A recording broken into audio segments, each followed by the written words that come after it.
Well, hello everyone and welcome to the Bowling University studio from the International Bowling Campus here in Arlington, Texas. This is another episode of the Profit Break. Now, if you're joining us for the first time, we're glad you're here. Give us 15 minutes and you'll be well on your way to improving yourself and your profitability. Now, my guess is that there's just not enough time in the day to get everything done, at home or at work. Every day, you're challenged to get more done with less. It seems that there are just not enough hours in the day, resulting in stress and anxiety, which impact your physical and mental well-being. Well, you're not alone, and we're here to help. Now, in today's episode, I'm going to share with you some great tips on goal setting based on Franklin Covey's book, The 5 Choices, The Path to Extraordinary Productivity, to help you get your time and your life back. So let's not waste any time, and let's jump right in.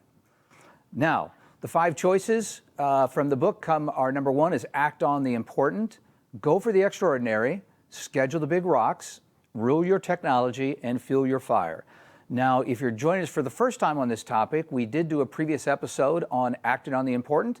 I would encourage you to go back and take a look at that or even review it again. It's got some great stuff there for you. So let's do just a quick review before we jump into goal setting. Now, let's start with this. I know that being busy is not the same as being productive. And let me say that again. Just because you're busy doesn't mean that you are productive. They're two very different things. If you're tuning in today and watching this, I know this. You are not a lazy person. You're a hardworking person. But it doesn't mean that we're always as productive as we could be. So that's the challenge, is how do we turn activity into action and be productive? And let's start unpacking that. So the runaround dilemma, and I find this to be very powerful, and it goes like this: because we don't know what's really important to us, then everything seems important. And if everything's important, well, what does that mean? It means we have to do everything. And unfortunately, other people, when they see us doing everything, they then expect us to do everything. And doing everything keeps us so busy, we really don't have time to think about what is really important to us. And that really is the cycle, because we don't know what's important. Everything's important. And if everything's important, then you're all great folks, means we've got to get it all done. And other folks, they see us doing everything, so unfortunately then they expect us to do everything. And we're back where we started. We don't have any time to really think about what's important to us. And what that really results in is that we're that hamster, that gerbil on the wheel, and we've all been there. But how do we stop the madness, and how do we end up in that and start getting productive? So again, this is the episode that we talked about previously. I'd encourage you to go back and take a peek at it. It really starts with taking all the day-to-day activities that you do and putting them somewhere on this grid here. And it goes from the axis of not important to important, and from urgent to not urgent. And we really can break these out into the categories of the Q1, Q2, Q3, and 4, and identifying everything that we do has a home. It has a place where it can go. And what we learned is that we want to spend our time living above the line, spending more of our time in that quadrant of necessity, because there are things that we just need to do in our jobs, and in that, more importantly, that Q2, that quadrant of extraordinary productivity, because that's where things get really powerful, really magical. We want to stay out of that quadrant of distraction, and we really want to stay out of that quadrant of waste there. Again, go back and take a peek at that episode if this is new to you or you haven't had a chance to really review that and put it into practice. But today is really about goals. It's about goal setting. And not just regular goals, but I want you to have big goals. And success is defined by goals. And guess what? Really, all else is commentary. And my point for that is we really have to set ourselves up for success with goals, both personally and professionally. And the magic is that, as a general rule, most studies show that each minute you spend on planning vis-a-vis goals is going to save you really 10 minutes in execution. And I'll take that 1 to 10 trade-off anytime. So what I thought I'd do today is, on this episode, is rather than me talking about goal setting and some strategies and techniques, I really would love for you to hear from the folks that do it, the Franklin Covey folks. So I've got a brief video I'd like to show for you on that goal setting. Let's take a look.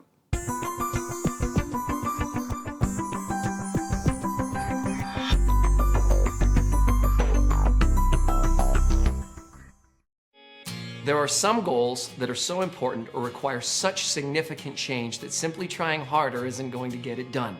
If you have one of those important goals, if you are dedicated to getting breakthrough results, this approach is for you. For example, if you're trying to finish a degree, if you want to achieve an ambitious sales goal, or compete in a marathon if you want to lose 50 pounds. The challenge that we found is usually not one of capability, believe it or not. It's not that people are lazy, it's not that they're stupid, it's not that they're incapable. The problem is they're busy. The real challenge is not in achieving a breakthrough result. It's in achieving a breakthrough result in the middle of a 100-mile-an-hour whirlwind. And to do this, we have some good news and some bad news. The good news is there are rules for doing this. The bad news is there are rules. We call those rules disciplines, and there are 4 of them. When you hear them, they're going to seem very simple, almost obvious, but we assure you they are the key to achieving breakthrough results. Discipline 1 is focus on the wildly important. And what that means is to select a single wildly important goal in addition to everything else that has to happen in your life. Think about when you achieved something truly significant. How many things were you focused on?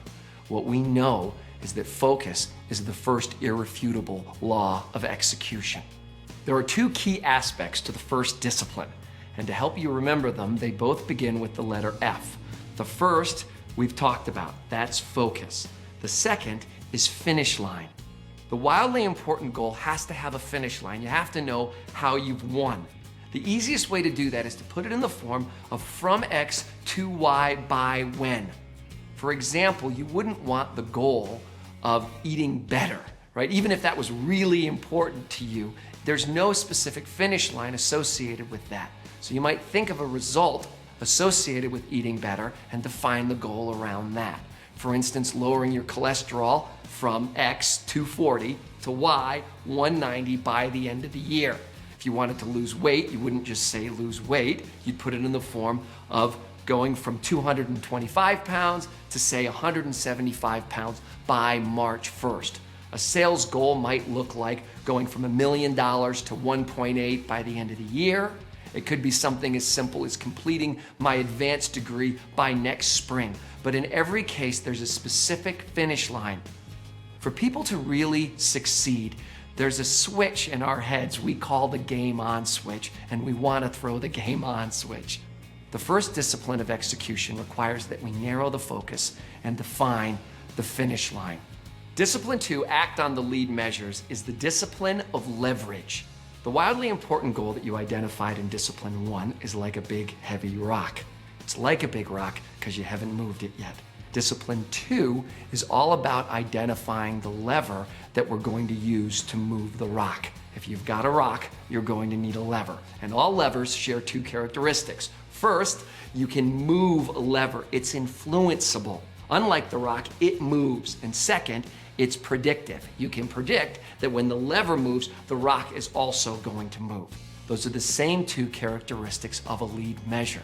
If we stayed with the example of losing weight, going from 225 pounds to 175 pounds, if that was the big boulder, if that was the rock we had to move, what's the lever?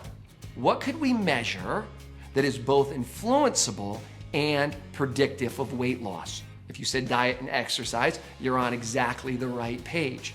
We can influence our diet and our calories burned, our exercise, much more directly than we can influence weight loss, and it is predictive of weight loss.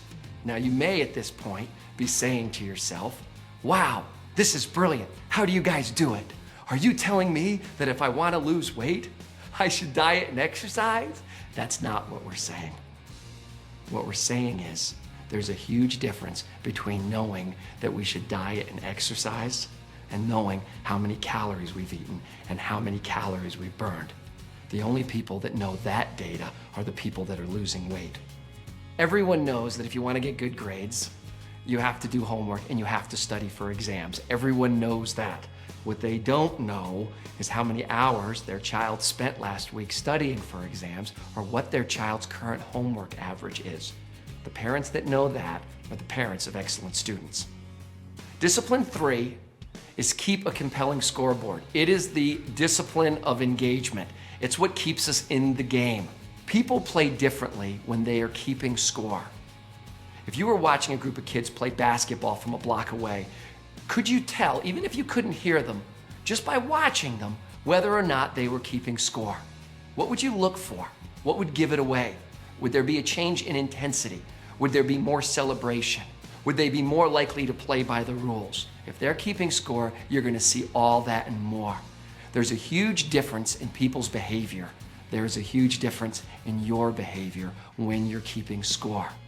The characteristics of a compelling scoreboard, a scoreboard that's going to keep you engaged, are fairly straightforward. First, it has to be very simple. Second, it has to be visible. Third, you've got to see both the lead measure, the thing you're acting on, as well as the results you're hoping for. And finally, just by looking at it, you have to be able to tell whether you are winning or whether you are losing. What you've done is you've turned that goal, that breakthrough result, into something that feels like a game. There is no greater driver of engagement than feeling like you're winning. Discipline 4 is how we play that game. Discipline 4 is the discipline of accountability. Create a cadence of accountability. This requires a weekly rhythm of public accountability. It will require you to recruit a coach or a partner, somebody that you will feel accountable to. And you'll need to visit with this person every week for at least a few minutes. This is one of the reasons why it's essential to pick a wildly important goal, because we are talking about a serious commitment here. It's best if this meeting happens at the same time every single week. During this meeting, there are 3 things that need to happen. First, report on the commitments that you made last week. Every week, you're going to make a few commitments to move the lead measure. The second thing you do is review and update the scoreboard. Finally, make a commitment for what you're going to do to move the lead measures next week. There's a reason that we call these the 4 disciplines of execution. These are not the 4 good ideas of execution or the 4 interesting concepts of execution. These require discipline, but we can tell you with complete certainty that this delivers results, breakthrough results. In the words of Jim Rohn, we must all suffer from one of 2 pains, the pain of discipline or the pain of regret. And we really like the pain of discipline. And I love that quote from Jim Rohn as well. We all really have 2 choices, the pain of discipline, pain of regret. And I want us all to focus on some goals so we can get that pain of discipline there. So let's share just a couple of examples before we wrap up today. If we want to go from X to Y by when, it could be an example of reducing your food costs from 36% to 32% by the end of the quarter. It might be grow my email database from 4,000 to 7,500 by end of the year. It could be improving my frames per stop from 800 to 1,200 by the end of the month. It might even be a personal goal like saving 3 to 6 months of living expenses to serve as an emergency fund by end of the year. Just some examples of some personal and some professional goals that you might think about. So look, if you're ready to turn that game on switch and set some awesome goals and go from X to Y by when, then you may want to check out one of our 5 choice programs by reaching out to us at education@bpa.com. So as we wrap up another edition of the Profit Break, remember that when your focus is on growing people, people will grow your business. Now this episode, as well as all our previous Profit Break episodes, are available 24/7 for you and your team at bowlinuniversity.net. Plus we've got new episodes available every month. Mark your calendar, watch your email, or join us on Facebook to hear about all the new updates. Until then, I'm Bart Burger, and remember, do for one what you wish you could do for everyone. We'll see you next time.